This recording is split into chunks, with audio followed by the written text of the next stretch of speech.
Hello, everybody, and welcome into That Real Texas Team Podcast, episode 134. My name is Curtis Brown, and thank you all for checking in. Make sure you hit the like and subscribe button if you're a first-time viewer here. We need to get in front of new Texans fans. With me, as always, my resident co-Texans fan, co-pilot, if you will. We've got Mike Sincere, a.k.a. Magic Mike, a.k.a. the Black Mr. Clean. And then with us in spirit, you'll hear him chiming in from time to time, is Chris, aka Pac-Man _ King Freestyle on Instagram, and that's Slim Chickens on OnlyFans. Anyway, we're going to be talking about the preseason game number 1 coming up literally tomorrow night, 7 o'clock against the Chargers. With that being said, Mike, how we doing? I'm doing great. I'm doing awesome, man. I'm glad to finally get some football. And like we were discussing before, I'm just hoping for a preseason game like that Hall of Fame game. If I get that, man, I'm in. Yeah, I'm there. A little bit of heaven. A little bit of heaven. Yeah, it'd be nice. Yeah, Chris is a little indisposed, but he'll be joining us, like I said, throughout the evening. Devil Dog already in the chat, lighting us up. Right. Good to see you, buddy. So look, this is an interesting time of the year. We want so badly for, there to be meaningful football, but we have to go through what many would call the meaningless games to find ourselves at the best roster going into the regular season. So how do you bring meaning to a meaningless game? Well, the NFL has been trying to figure that out for a long time. The position battles themselves are not appealing enough to bring in mass audiences. But what they are appealing enough to do is television. HBO Hard Knocks has absolutely turned training camp into a soap opera, and by and large made training camp and to a lesser extent preseason a little bit more entertaining with the behind-the-scenes kind of vibe that they got going on. But for our context, we've got to take a look at, who's going to be getting meaningful reps in this. What kind of expectations can we have for whoever is playing? If we do see CJ Stroud at all, you're probably just looking for him to come in, do some very positive things, and get the hell out of there with like 3 to 7 plays tops. And then you just want to see Davis Mills come in and just fucking hum that bitch. Shred their ass. That's what you need. And then Graham Mertz will kind of fold in the third and fourth quarters, but not the point. So what do you think is a good way to make there more meaning in these quote unquote meaningless games? Well, something that I've always done, I've been doing this probably for like the last 10 to 15 years. I find me an unsung hero to root for. Some guy on the end of the bench. This year is good old Colin Wright from Stanford. I'm rooting for him to make the team, and as much as I hate to say it, take Tremont Smith's job. Yeah. That I know is going to probably be playing in the third or fourth quarter that I'm cheering for. Yeah. That's Charles James for me at one point. British Brooks, guys that have made an impact on our teams. Yeah. Hell, I remember getting real hype about Scotty Phillips not too long ago. I remember oh man, I thought he was going to be him for sure. I was like, we got another, we've got a small, he's basically like Darren Sproles, but Arian Foster in the sense that he was undrafted and we were about to fucking go, and then he just like destroyed his knee. Those are sad, but it's good sometimes to see guys, I'd say similar to ourselves, fighting for their careers. Yeah. And I'm not laughing at none of them. I'm like, for either team, I like to see these guys on there showing why we love football. Yeah. Guys that are playing for the love of football. We are going to see in the third and fourth quarter, we're going to see a bunch of dudes fighting for their football lives, and you're probably never going to see a more passionate game out of anybody on that field and the guys who are fighting for the last couple spots. I mean, realistically, we haven't done it yet, but realistically, there's probably 40 to 45 spots on this team that are already locked down. Yeah. Oh, and So, that's crazy. 40 to 45. Sorry, yeah, I'm here now. no, you're fine. You're fine. Because if you're a good team, most of your team's set. Yeah. Yeah. I mean, you think about it, that's kind of what it is. You're not going to usually put a 4th round draft pick on your practice squad. Nope. So you got to imagine Barely that, 5th rounders. right? You're going to imagine that we're going to figure out something to do with Jared Patterson. He did just rework his contract, but there's going to be a way that he just sneaks on the team. I'm going to be honest. There's a chance Jake Andrews doesn't stay with the team long.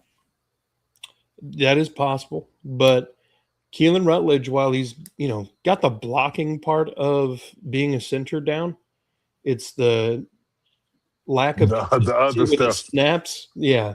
The shotgun That's the snap, issue. really. Yeah. Yeah. I mean, and look, I get it.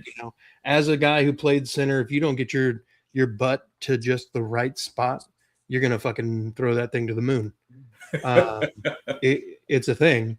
But like, he's a big man. He's like 6'5", 6'6", and Nasty. And he is a fucking mauler. There's a lot of guys who can play center on this roster, not including but not limited to Patterson, fucking Rutledge, Jake Andrews, and then fucking Evan Brown and technically Fabechi Wiwu.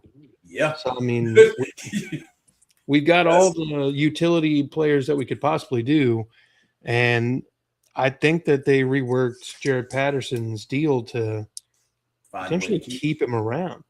And if they're going to do that, then something we're going to get into later makes a little bit more sense. And we'll tap into that later. But for now, let's take a look at the unofficial depth chart. First one of the year. Whenever it wants to pop up here. There we go. All right. My end is just slow, so just, bear with me. Oh, yeah, we got you. Whew. Trying to get us to zoom in a little bit, All right. Can you see everything pretty well? Yeah, I got you. We're good. Okay, get back. All right. So this is we're going to take a look at the offense here first. This is the offensive unofficial depth chart. Obviously, we kind of expected these two right here. Even this guy, these three pretty well expected. Jaden Higgins, wide receiver 2. Xavier Hutchinson, wide receiver 3. Didn't see it coming, but I mean, it makes sense. Jalen Noel's been a little banged up. Tank Dell's been very banged up. And Justin Watson is Justin Watson. So, I mean, it tracks. Dalton Schultz, again, we expected. Moreau at 2nd. I kind of expected that too. Cade Stover ahead of Brevin Jordan and Marlon Klein, who is tight end number 5. Oh, my God. I don't want to hear that name. Look, I honestly think he's going to be fine, but I think I don't care if he's going to be fine. They shouldn't have drafted him. Bro, he's been good. He's been looking good in practice too. I don't care. I don't care. Now they go try to make it look like it was a steal. It would have been a steal in the next round. Stop, man. I'm sorry. It really angers me when you had all these tight ends on, because the tight end position has become so important these days. You need 2 solid ones. Yeah. And I think we have that in Dalton and Foster. Cade Stover has had his best training camp ever, and Brevin Jordan looks like the definition of a jail body. Jail body's crazy. I mean, he looks like an absolute unit on the top. He's ripped. And then has not been able to run or do anything for a while. So I mean, I was about to say his body probably looks maybe probably can do nothing but work out. Yeah, the top half. But Them legs skinny as hell. So I'm saying the prison body. But look, so Noah Whittington at running back 5 is interesting. I know British Brooks got hurt the other day in camp. Yeah, broken hand. Okay, so he's probably jumped up to 4 here.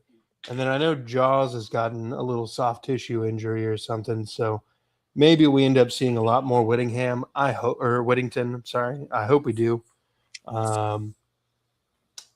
But let's look at the offensive line here. Okay, now there's some interesting ones I want to point out initially. So you got Keelan Rutledge is the center 1. Yeah. Does anybody have any immediate thoughts about that? I think they want this to work, and I think from what he's showing in practice, it's going to work.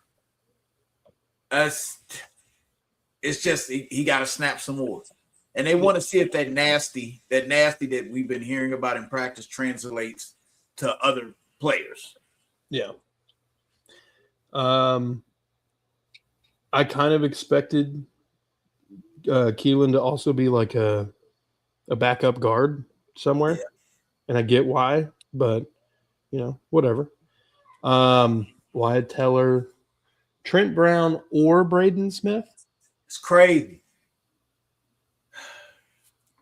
I do know this kid Sam Hagan is an undrafted rookie out of like South Dakota State, and he keeps getting absolutely destroyed by Will Anderson. I can't believe he's still on the team. When they started cutting players, like what was it, earlier this week and late last week, I thought he was, yeah. I mean, at some point you got to imagine. We're gonna come back to some of these guys, and we'll talk about them a little bit more in depth. But now let's look at the defense. Obviously, Will Anderson, Tommy Togiai, Sheldon Rankins, Daniil Hunter. Nothing really changed there. Then you look at the second team for the defensive line: Dylan Horton, new face Logan Hall, rookie Caden McDonald, and old school throwback Jadeveon Clowney coming in as the defensive end number 3. I love Jadeveon Clowney, and I'll never forgive them for drafting him number 1. I don't care. Yeah. I will always feel that way because I knew very little about Jadeveon Clowney except for the hit before they drafted him. Couldn't believe that they drafted him. That one hit is I swear you didn't hear anything else about him but that hit. That hit was crazy. It was great. Not saying it wasn't great. Not saying he didn't. I don't know. I am saying he didn't deserve to get drafted number 1. I don't care what anybody says. He's like 6'6" and ran like a 4.4. Yeah, which is why and never. I mean, they should have the way our defense is right now. That's how I should have looked at with JJ and Clowney, and it never did. You had your games here and there, but it never for real did. It was like JJ was still doing all the work. That's how I feel. Well, yeah. Well, Clowney, at several points, I don't think quite lived up to billing, but to anything, right? To anything. But anyway, let's take a look at the third team defensive line. Solomon Byrd. I don't think he's going to end up making the roster. No. You got Mario Edwards Jr., who I did not realize was still on the team. They re-signed. I did not either. They re-signed him when they did Clowney. They brought him and Clowney in the same day. Okay, that makes sense. Naquan Jones, obviously we know we re-signed him. He's been impressive in camp, and he's been taking Caden McDonald off to the side. They're both very, very big men, and Naquan is he's actually like a really good space-eating defensive tackle. Somebody at the DT is not making the team. It's 6 deep. Yeah. And all 6 of those guys can play. Yeah. And then Keontae Hamilton, who was a 6th, 7th round draft pick a couple years ago, was hurt last year. You got to imagine at some point they're going to, I bet he makes the practice squad, but at some point you got to see what the kid's got. He's going to be somebody I'm interested in watching in the preseason game. Let's take a look at the linebackers. So we got Aziz and Henry T as the linebackers 1 and 2. And then second team, you got Wade Woodaz and Marty Mapu. Look at Jamal Hill, incumbent, been here for 2 years. Jamal Hill is fucking He's fifth or very- sixth, like deep back there. Now, if I'm not mistaken, Hanson's hurt, Yep. and Hummel is hurt. So we might actually see Aiden Fisher, who is rocking. I didn't realize he's rocking D'Amico's old number. He is. Mm. Fucking ballsy. Hey, coach, I know you played linebacker and such. Oh, no, it's already gone. You talking to me? Okay. Obviously, Derek Stingley, Kamari Laster, solid. And then you look at the nickel, Jalen Petrie. Look at the second team there, Tremont Smith, Jalen Smith, Elijah Huzzy, who I have understood to be kind of a training camp darling. He has stepped in, and like there's really not a drop off when Petrie steps off the field. Colin Wright, Stephen Hall, and I have only heard that Stephen Hall gets penalties every day, and that he is built like a linebacker because he's like at least 6'1", 6'2", and probably about 215 of just solid muscle. He's physical. As he's big as fuck. For a corner, just way too big, especially the way they like to play corner. I thought at some point through the training camp he was going to be playing some safety. Yeah, But I've seen him. You're right. He's some of the guys that we kind of initially thought of as just pure corners, Jamarcus Ingram as a safety, Kamari Ramsey, who's kind of a hybrid position in the same way Petrie. Exactly. Yeah, but Elijah Huzzy, I think, has that locked down.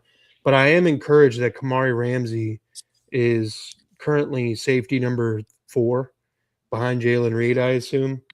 That's hype. That almost like I feel like they're hoping Kamari Ramsey can bail them out when inevitably Reed Blankenship or Kalen Bullock leaves.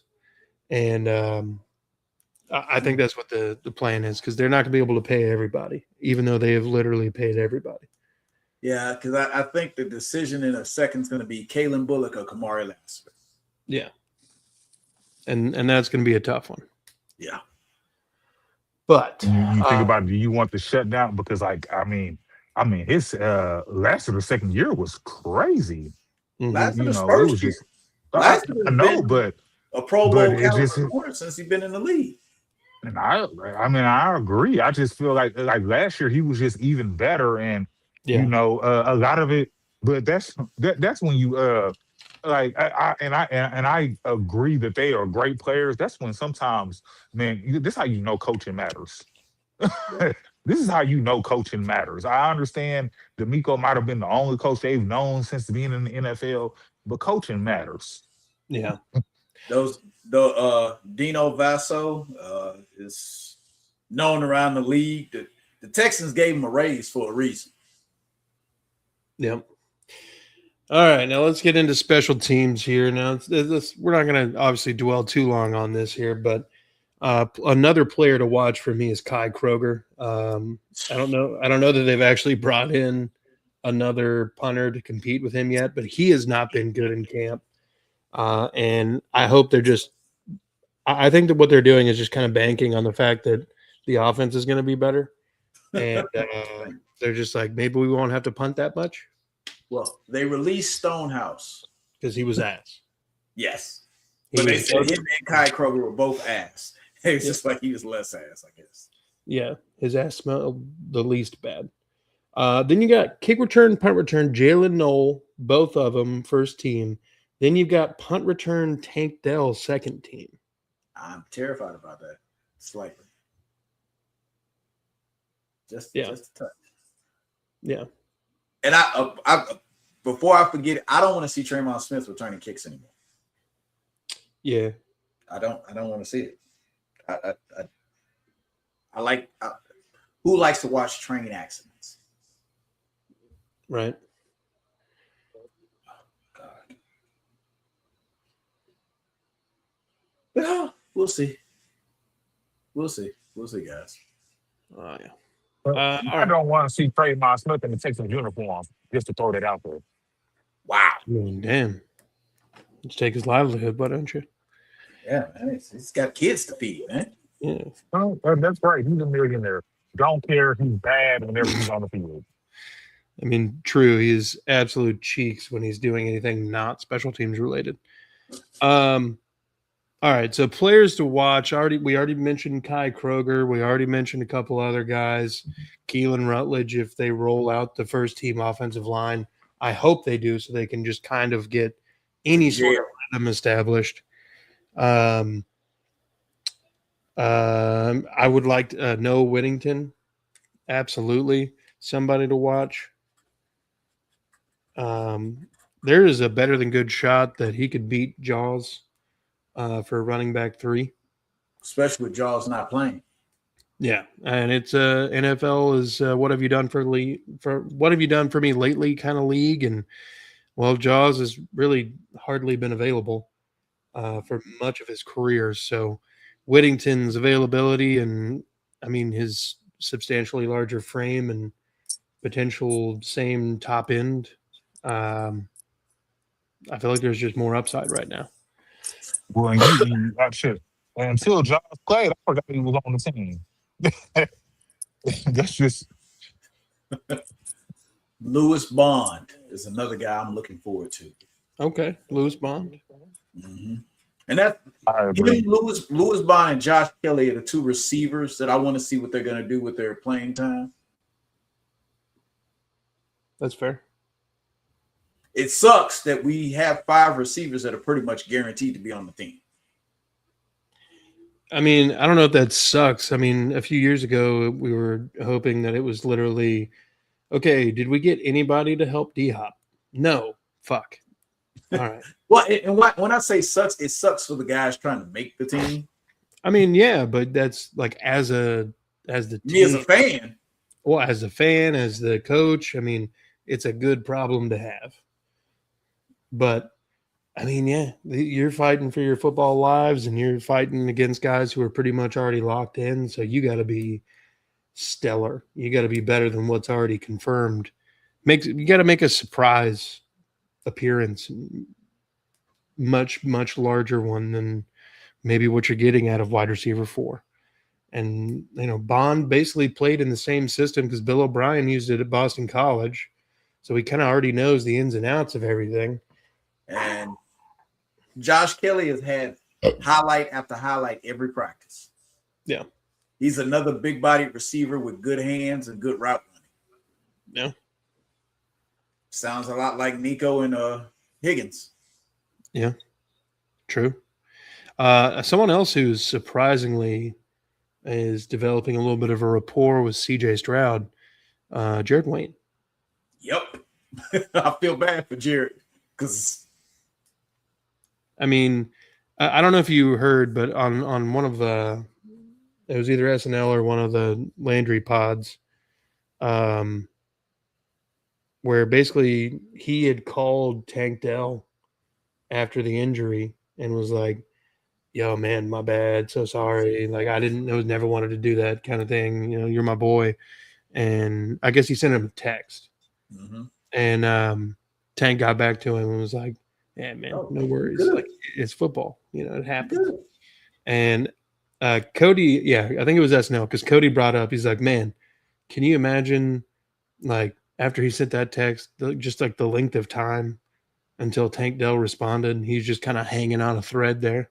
I think they said he had to wait a couple of days. Could you imagine? It's like, damn, he's pissed. Yeah. And he was just busy. He's just busy. He's doing Tank Dell shit, HEB commercials and whatnot.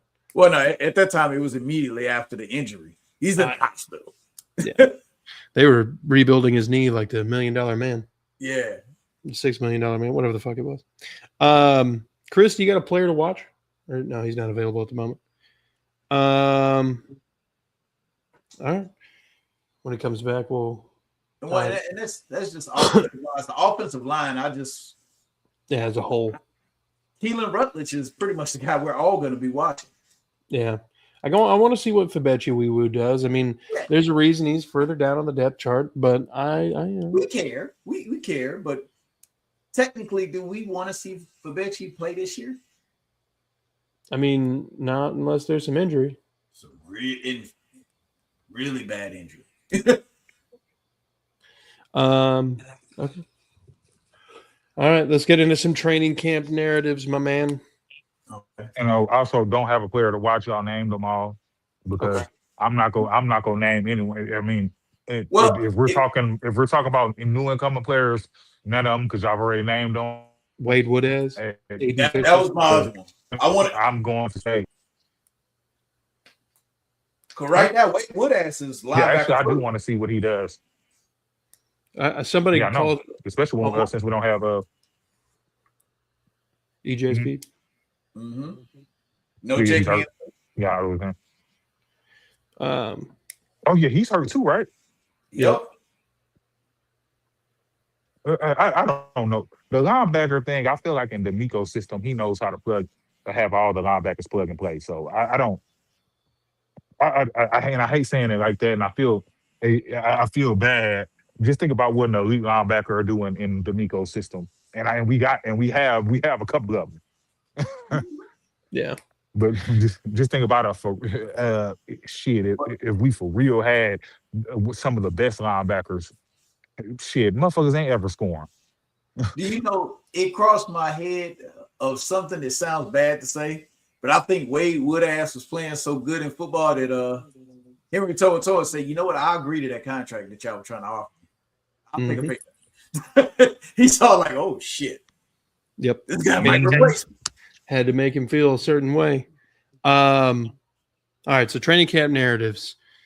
A lot of fights at camp this year. Something that's not been a big thing, and it's mostly the offensive line and the defensive line. And as a big guy myself, I fucking love that. You want those offensive line and defensive line fucking mean and nasty. Keelan Rutledge is at the center of a lot of them. Yes, he should be. Yes, he should be. And what they say, it's not practice till Keelan gets into it with somebody. Yeah. So I mean, I'm hyped for that. I mean, that feels a lot more like our offensive line isn't just kind of a vanilla, bland group of haphazardly thrown together pieces. But hey, but I think my wife was looking at it. It's gonna sound fun to say this, but she thought when she was looking at it, she said it looked like a bunch of pissed off gingers. Yeah, because we got quite a few gingers now. Yeah, Braden Smith, fucking Keelan. And Wyatt. Oh, yeah, and Wyatt. I forgot he was technically a ginger. Do you think it's in any way a bad thing? All the fights in camp? Because the fights don't actually turn into like actual drug outs and there's punches thrown. It hasn't been punches thrown. This guy's pushing. This guy's been aggressive. I'm good with that. Okay. When you start throwing punches, it's sort of stupid because y'all are wearing helmets. That's true. I've never understood that. I'm sitting here kind of talking shit. No, I always thought that shit was stupid too with the fucking punching with the helmet on because I'm like, fuck, I know that shit hurts like hell. Ain't no fucking way I'm about to punch a motherfucker with helmet on. Exactly. Right there. Thank you. Titans taking for two. Yes, that is exactly.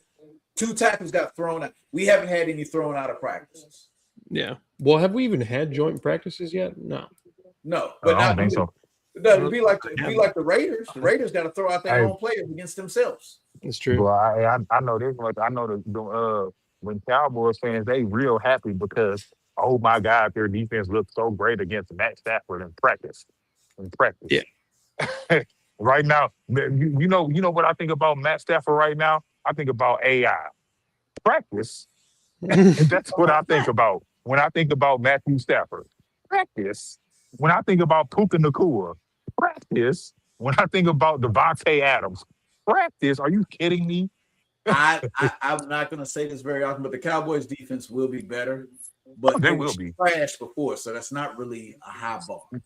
Yeah, exactly. Here's another narrative: Trent Brown getting reps at left tackle 2. What do you guys think about that?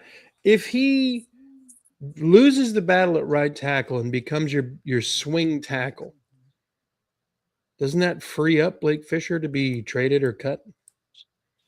then you except then for you the can fact put that roster spot to another use. But the problem is we have two tackles that are both injury prone. True. I mean, in that situation, Trent Brown's right there. But he's the other injury prone. Well, I know, but then you bring. I don't think you're keeping 4 tackles. I think they will, because the problem is, are they keeping Fabechi Wee-Woo on the roster? Yeah, but he's not a great tackle. No. I'm just saying, if they're keeping him and Rutledge and Patterson and Wyatt Teller and Ed Ingram, that's 5 guard centers. I think they're keeping 9 offensive linemen. I don't think they're keeping Blake Fisher unless he's just becoming. But the thing is, Blake Fisher's been playing pretty good in practice now. I know, and he got and I will say Blake Fisher did get better as the season ended last year. We cannot forget those things. They're keeping 9 offensive linemen. Yeah, and there's also I'm trying to think. I feel like I'm forgetting somebody. You said Jake Andrews, Patterson, Keelan Rutledge, Fabechi. Evan Brown was probably the guy. So that's 4 right there. Yeah, Evan Brown. And then you have Wyatt Teller and Ed Ingram. Evan Brown and what's his name? Not Jake Andrews, the other guy. Patterson. Evan Brown and Patterson don't both make the team. One or the other. I mean, I think there's a pretty positive world where maybe both of them don't make the team. Because I think you have the positional versatility with Andrews. But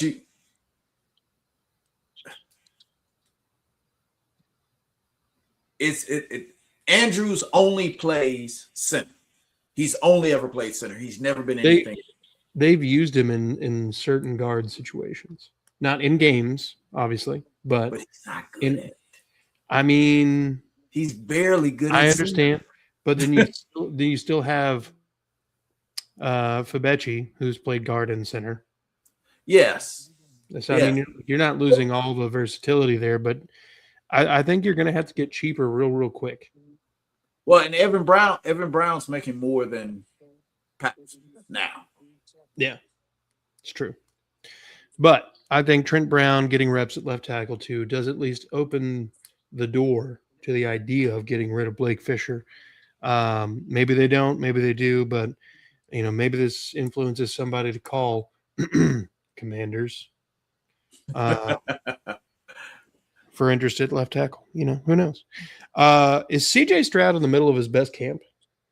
Yes. I think last year he didn't have a good grasp or understanding on the offensive strategies, really. I don't think our offensive coordinator had a good grip on the strategies himself. Yeah. Commanders, the Browns. Yes. The Browns drafted a guy. And the second half. I mean, I guess, but and I feel like rookie.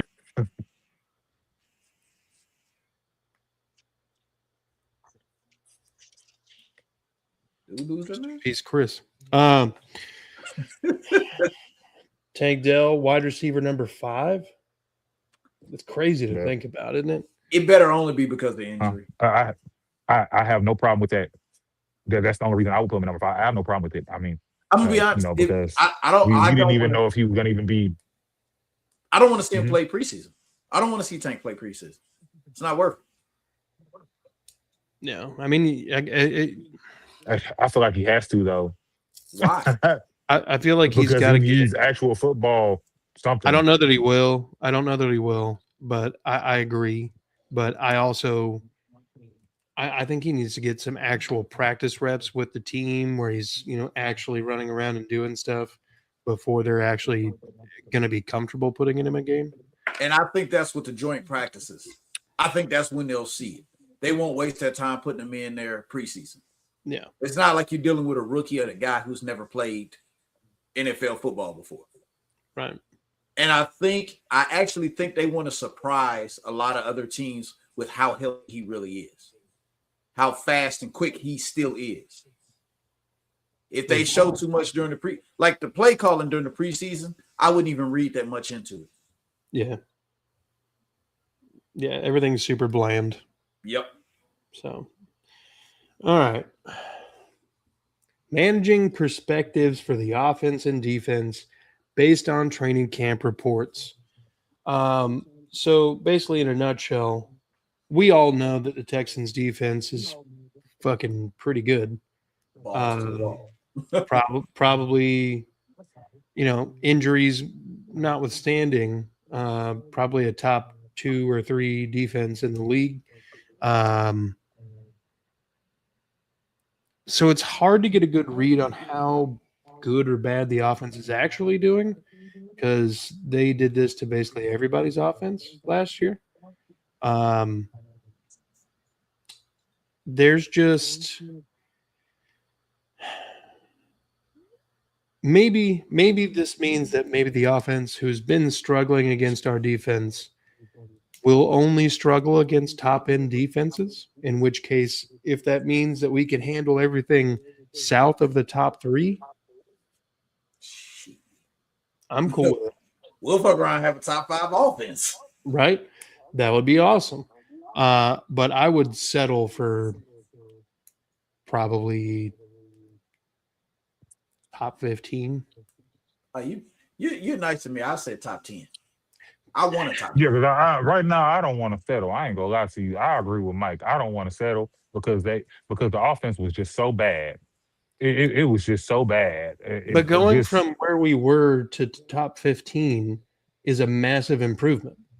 But the thing was, in certain categories, we were top 15 last year. Certain categories. Yeah. But like, imagine if that was just like it. Like we weren't averaging, bottom 3 and rush yards a game or whatever. Maybe we're somewhere in the upper middle of the pack. I'm fucking cool with it. I don't want Kaimi to lead the NFL in scoring. If we get to that point where we're upper middle of the pack, I don't believe that he is. I think if we were upper middle of the pack last season, we are looking at Kaimi attempting 10 less field goals. Because the thing was, last year in red zone scoring, we were one of the better teams in the NFL. That's because Kaimi kept kicking field goals. Yeah, we kicked a shitload of field goals. So what I'm getting at with all of this is like we got to manage the perspectives.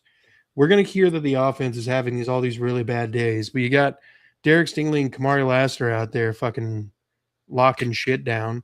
You don't hear from Nico Collins all day in practice until CJ just uncorks one for 50 yards and Nico goes up and makes a fucking play. Jaden Higgins is having to go up and catch passes because that's the only place he can put it where the safeties can't fucking touch it. Like the defense is flying the fuck around and the offense is learning to adjust. What was it they said about Will Anderson? They said Will Anderson can wreck practice whenever he fucking feels like it. Yeah. He just has to decide not to. You know what? I'm gonna let them go ahead and get their rocks off real quick. Let them have it. Mm-hmm. What D'Amico said earlier in the year, he had to stand Will next to him for the offense to run plays. Yeah, you have I love it. The best defensive end duo in the NFL. Yeah, easily. Your defensive tackles are now strong. You got a bunch of run-stopping defensive tackles in there. Mm-hmm. Jadeveon Clowney is your third best defensive end. Yeah. We're in a good spot. I want to be so excited for that, but I have no excitement for that right now. Jadeveon Clowney is going to have one good play all season. Everybody's going to be like, he's back. And I feel like he was never here. Brother, Clowney's going to have 5 to 6 sacks. He's basically got to be. Oh, I'm not saying he's not. I think he can have 5 or 6 sacks. I just think he's going to have one really good. I'm going to put it like this. Even though I think I'm gonna give you a good example of somebody, and I'm be honest, I actually like them better than Jadeveon Clowney, and that's Derek Barnett. Just have some crazy plays that happens out of nowhere. That's Jadeveon Clowney to me. Just some crazy plays that happen out of nowhere, and I don't know. As much as I hate to say it, Clowney played incredible for the Cowboys. Yeah, he led their team in sacks last year. Sacks, tackles. Come on, man. Come on now. We're not doing that. We're not doing that, Mike. That defense. Was terrible. No, but that's that defense. That defense. But it's not like that defense was so bad. But you're not understanding. It's not like he led them with 5 sacks.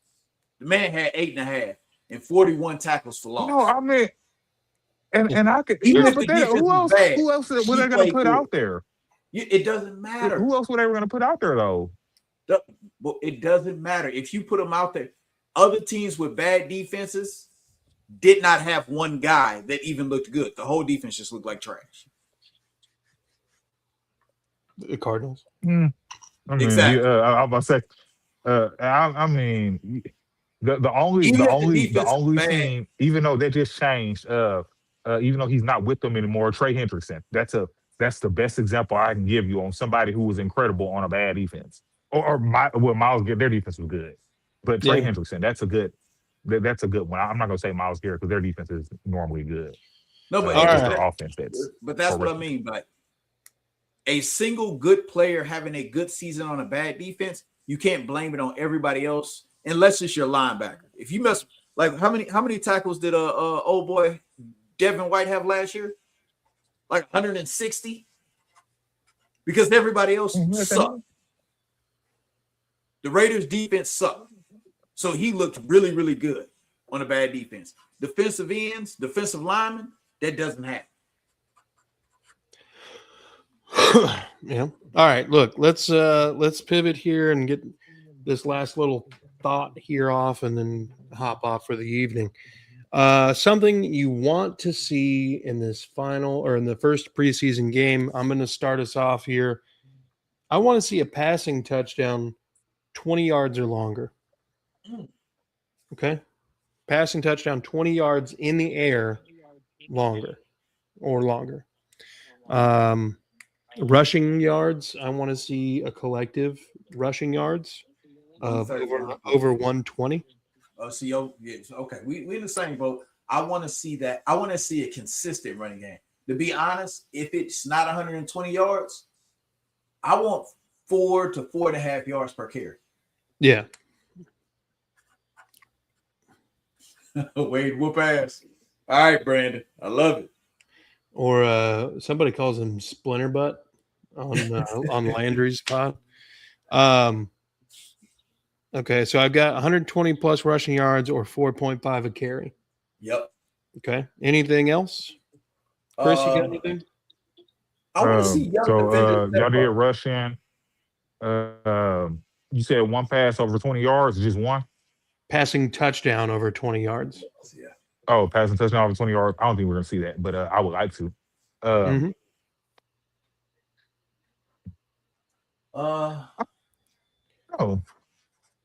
want to see. I'm trying to think.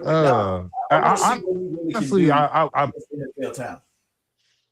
yeah, that's what I really want to see. I want to see what he does. Yeah. Defensive touchdown. Yeah. Hey, my boy Colin. I agree. The cornerback Colin will probably be the guy to get it. I think so. Wee woo pancakes. That'd be pretty hot.